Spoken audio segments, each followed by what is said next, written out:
Le bilan. C'est l'heure du bilan. Le champ de bataille, long de 1500 mètres à peine et large de 100 mètres le long de la plage et de 500 au sud de la ville, est jonché de morts et de blessés.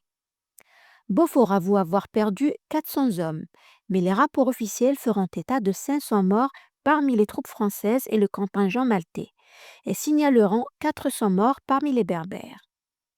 Aucune indication n'est fournie sur le nombre des blessés des deux camps. Vu le type des armes utilisées, il est certainement élevé et très probablement supérieur à celui des tués. Aucun rapport, aucun récit ne dit mot de ce qu'il advint à ce millier de blessés, et encore moins de ce que l'on fit de ces 900 cadavres. Ce silence sur les victimes des guerres n'a rien d'inhabituel. Depuis la plus haute antiquité, après une bataille, chacun se félicite du nombre de morts chez l'ennemi, comme d'un simple trophée de chasse. Les souverains antiques, tels les pharaons, n'allaient-ils pas jusqu'à compter et représenter sur leurs monuments les têtes, les mains et les sexes coupés de leurs ennemis abattus? Dans son propre camp, on dénombre les morts. On cite parfois les noms des plus gradés, des plus connus, pour les ranger avec ceux des héros nationaux morts pour une juste cause. Personne ne dit jamais ce qu'il advint de leur corps, et encore moins des cadavres ennemis.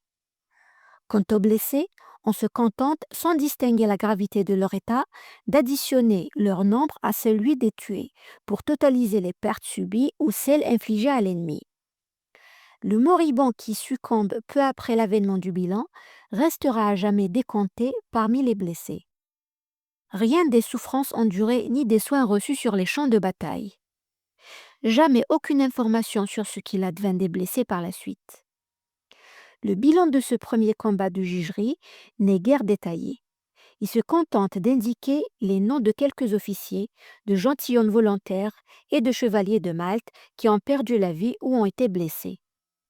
Parmi les morts, Pélisson cite Balleroy, lieutenant de Picardie, Gauthier Bonneville, bon-fils d'un premier président de la Chambre des comptes de Montpellier, et Saint-Jean, brave gentilhomme, aide-major de Malte, regretté de tout le monde et que l'on trouve à percer de 12 coups de saguet à la tête des siens. À ces quelques noms, on peut ajouter celui de l'aide de Campillier, ceux des chevaliers d'Assigny, du Rousset, le Matz.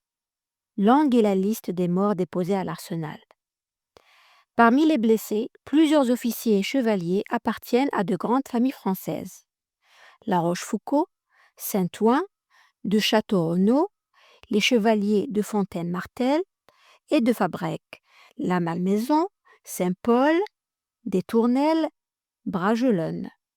Beaufort signale à Colbert que le comte de la Marque a été bien heureux ayant eu 4 coups de mousquet dans ses armures et que M. le marquis de la Boulaye en a reçu un dans son pot.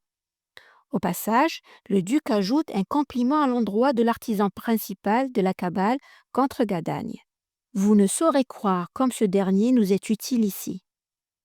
Aucun rapport ne dit mot de ce que l'on fit ce soir-là des 2000 morts et blessés qui jonchent l'étroit champ de bataille. On en est réduit à de simples suppositions.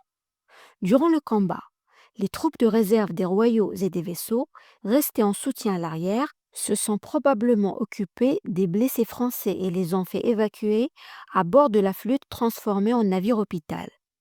Les blessés entassés dans les postes d'équipage sont soignés par les chirurgiens militaires qui pansent, taillent, sectionnent et recousent les chairs à vif. Pour les amputés, on attache les patients sur le fauteuil rouge du bord, table d'opération des navires de guerre.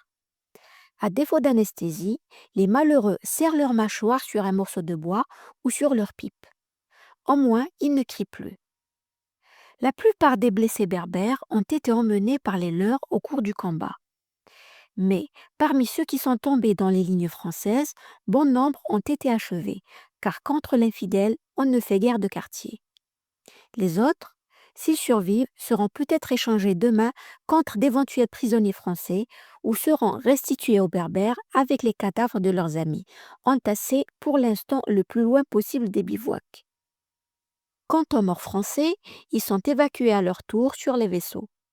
Demain, au cours d'une brève cérémonie, on les immergera en mer selon la coutume maritime, la seule possible en la circonstance.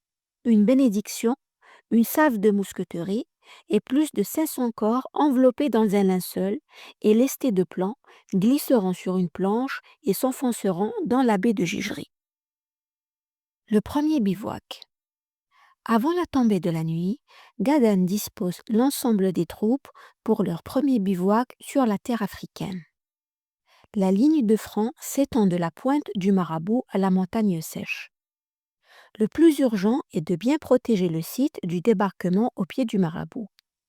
C'est là où parviennent les renforts en hommes, en vivres et en munitions. C'est de là que sont évacués les morts et les blessés, et c'est de là seulement que pourrait s'effectuer la retraite en cas de nécessité. 2 pièces d'artillerie de faible calibre ont été débarquées sur la plage, dans le courant de la journée. Gadan les fait hisser et mettre en batterie au sommet de l'éminence rocheuse du Marabout. Puis, il donne l'ordre aux hommes du régiment de Picardie d'y construire une tenaille pour se mettre à l'abri de la cavalerie. Mais Beaufort, sur le conseil du marquis de la Boulaye, décide de modifier la disposition du campement que Gadagne a fixé pour la nuit. Cela, rapporte Pélisson, fut fait aux dépens des troupes qui, déjà lassées et fatiguées du combat, furent encore contraintes de marcher une partie de la nuit pour retrouver leur nouveau poste, non sans péril, si les morts eussent été avertis de ces mouvements, et en eussent su prendre avantage. Gadagne se plaint à Beaufort de ces démarches périlleuses dans un pays où l'on ne peut être trop circonspect. Puis, il dénonce au duc ceux qui le conseillent et qui ne sont, lui dit-il, ni affectionnés pour le service, ni entendus dans le métier. N'ayant pas obtenu gain de cause, le général, furieux, prend congé de Beaufort et, accompagné de Yvonne, s'en va aux avant-postes rejoindre le régiment des gardes et les hommes de Malte, qui, au pied du Djebel el-Korn, bivouaquent en armes, prêts à repousser une éventuelle attaque des Kabyles.